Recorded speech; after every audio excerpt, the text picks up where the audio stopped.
गीता सार अध्याय 3 दिव्य ज्ञान। इमं विवस्वते योगं प्रोक्तवान हम अव्ययम् विवस्वान मनवे प्राह मनुरिक्ष वाक्वे ब्रवीत। एक तात्पर्य, भगवान श्री कृष्ण ने कहा, मैंने इस अमर योग विद्या का उपदेश सूर्यदेव विवस्वान को दिया और विवस्वान ने मनुष्यों के पिता मनु को उपदेश दिया और मनु ने इसका उपदेश इक्ष्वाकु को दिया।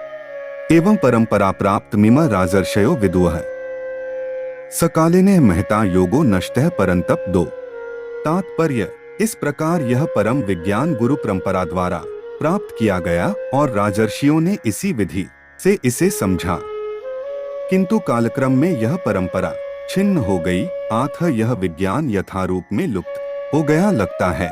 स एवाय मया तेद्य योगः प्रोक्तः पुरातनः भक्तोसी में सखा चेती रहस्य हेतुत्तमम्। तीन तात्पर्य, आज मेरे द्वारा वही यह प्राचीन योग यानी परमेश्वर के साथ अपने संबंध का विज्ञान तुमसे कहा जा रहा है, क्योंकि तुम मेरे भक्त तथा मित्र हो, अतः तुम भक्त असीस विज्ञान के दिव्य रहस्य को समझ सकते हो।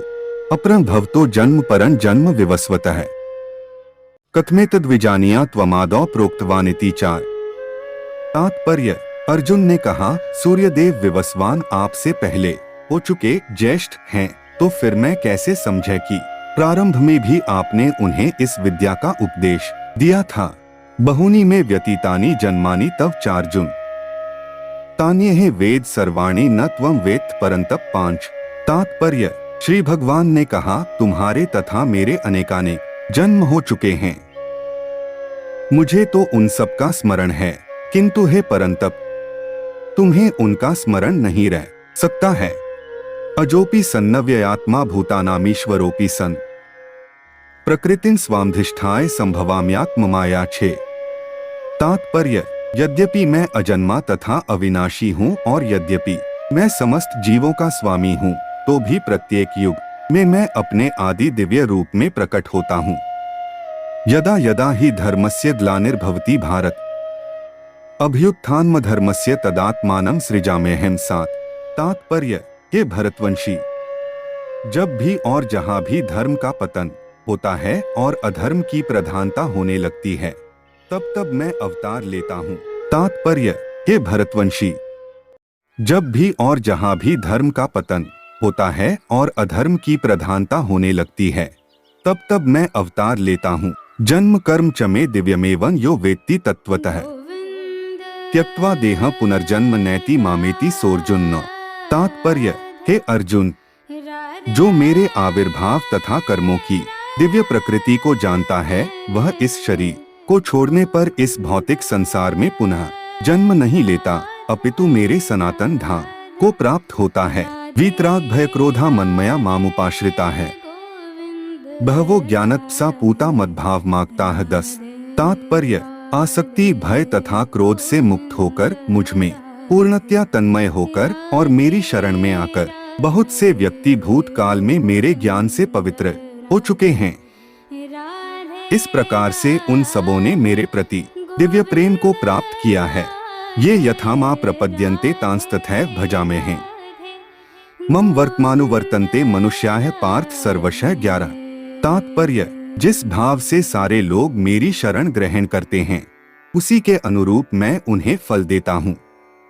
हे पार्थ, प्रत्येक व्यक्ति सभी प्रकार से मेरे पथ का अनुगमन करता है। कांक्षन्तः कर्मणा सिद्धि यजन्त एह देवता है, क्षिप्र ही मानुषे लोके सिद्धिर्भवति कर्मजा। 12 तात्पर्य, इस संसार में मनुष्य सकाम कर्मों में सिद्धि चाहते हैं, फलस्वरूप वे देवताओं की पूजा करते हैं।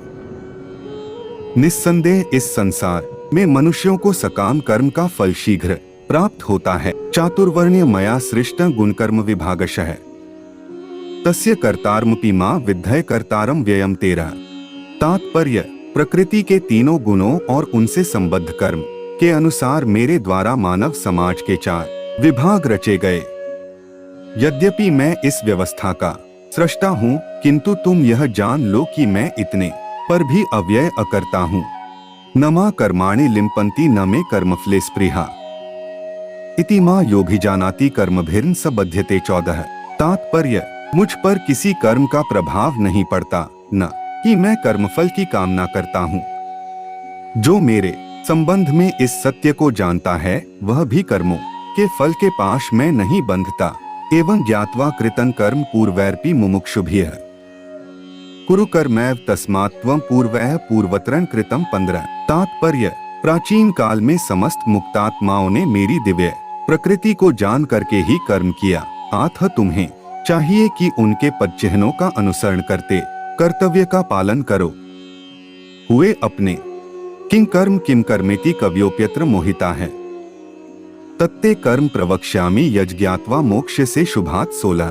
तात्पर्य: कर्म क्या है और अकर्म क्या है, इसे निश्चित करने में बुद्धिमान व्यक्ति भी मोहग्रस्त हो जाते हैं। अतएव मैं तुमको बताऊंगा कि कर्म क्या है, जिसे जानकर तुम सारे अशुभ से मुक्त हो सकोगे। कर्मणो ह्यपि बोद्धव्यं बोद्धव्यं च विकर्मणः अकर्मणक्ष बोद्धव्य गहना कर्मणो गतिः 17। तात्पर्य: कर्म की बारीकियों को समझना अत्यंत कठिन है। अतः मनुष्य को चाहिए कि वह यह ठीक से जाने कि कर्म क्या है, विकर्म क्या है और अकर्म क्या है।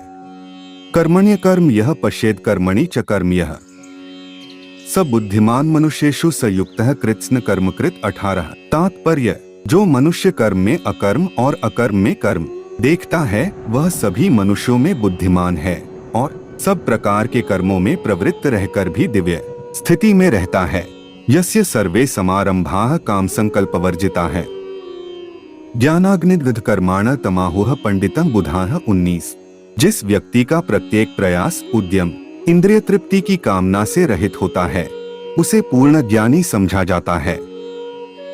उसे ही साधु पुरुष ऐसा करता कहते हैं जिसने पूर्ण ज्ञान की अग्नि से कर्मफलों को भस्मसात कर दिया है। त्यक्त्वा कर्मफलासंगं नित्य तृप्तो निराश्रयः कर्मण्यभिप्रवृत्तोपि नैव किंचित करोति सः। तात्पर्य: अपने कर्मफलों की सारी आसक्ति को त्याग कर सदैव संतुष्ट तथा स्वतंत्र रहकर वह सभी प्रकार के कार्यों में व्यस्त रहकर भी कोई सकाम कर्म नहीं करता। निराशीर्यत चित्तात्मा त्यक्त सर्वपरिग्रहः शारीरं केवलं कर्म कुर्वन्नाप्नोति किल्बिषम् 21। तात्पर्य: ऐसा ज्ञानी पुरुष पूर्ण रूप से संचमित मन तथा बुद्धि से कार्य करता है, अपनी संपत्ति के सारे स्वामित्व को त्याग देता है और केवल शरीर निर्वाह के लिए कर्म करता है। इस तरह कार्य करता हुआ वह पाप रूपी फलों से प्रभावित नहीं होता है। तदृच्छालाभ संतुष्टो द्वंद्वातीतो विमत्सरः समः सिद्धाव सिद्धौ च कृत्वापि न निबध्यते। तात्पर्य: जो स्वतः होने वाले लाभ से संतुष्ट रहता है, जो द्वंद्व से मुक्त है और ईर्ष्या नहीं करता, जो सफलता तथा असफलता दोनों में स्थिर रहता है, वह कर्म करता हुआ भी कभी बंधता नहीं। गतसंगस्य मुक्तस्य ज्ञानावस्थित चेतसः यज्ञायाचरतः कर्म समग्रं प्रविलीयते 23। तात्पर्य: जो पुरुष प्रकृति के गुणों के प्रति अनासक्त है और जो दिव्य ज्ञान में पूर्णतया स्थित है, उसके सारे कर्म ब्रह्मा में लीन हो जाते हैं। ब्रह्मार्पण ब्रह्मा हविर ब्रह्माग्नौ ब्रह्मणाहुतम् ब्रह्मैव तेन गंतव्यं ब्रह्म कर्मस्माधिना 24। तात्पर्य: जो व्यक्ति कृष्ण भावनामृत में पूर्णतया लीन रहता है उसे अपने आध्यात्मिक कर्मों के योगदान के कारण अवश्य ही भगवत धाम की प्राप्ति होती है, क्योंकि उसमें हवन आध्यात्मिक होता है और हवि भी आध्यात्मिक होती है। दैव में वापरे यज्ञ योगिनः पर्युपास्ते ब्रह्माग्राफ परे यज्ञ यज्ञैनवोपजुह्वति 25। तात्पर्य: कुछ योगी विभिन्न प्रकार के यज्ञों द्वारा देवताओं की भली भांति पूजा करते हैं और कुछ परब्रह्म रूपी अग्नि में आहुति डालते हैं। श्रोत्रादीनेन्द्रियाण्यन्ये संयमानिषु जुह्वति शब्दादीन विषयानन्य इंद्रियाग्निषु जुह्वति 26। तात्पर्य: इनमें से कुछ विशुद्ध ब्रह्मचारी श्रवणादि क्रियाओं तथा इंद्रियों को मन की नियंत्रण रूपी अग्नि में स्वाहा कर देते हैं, तो दूसरे लोग नियमित गृहस्थ इंद्रिय विषयों को इंद्रियों की अग्नि में स्वाहा कर देते हैं। सर्वाणींद्रिय कर्माणि प्राण कर्माणि चापरे आत्मसंयम योगानि जुह्वति ज्ञानदीपिते 27। तात्पर्य: दूसरे जो मन तथा इंद्रियों को वश में करके आत्म साक्षात्कार करना चाहते हैं, संपूर्ण इंद्रियों तथा प्राणवायु के कार्यों को संयमित मन रूपी अग्नि में आहुति कर देते हैं।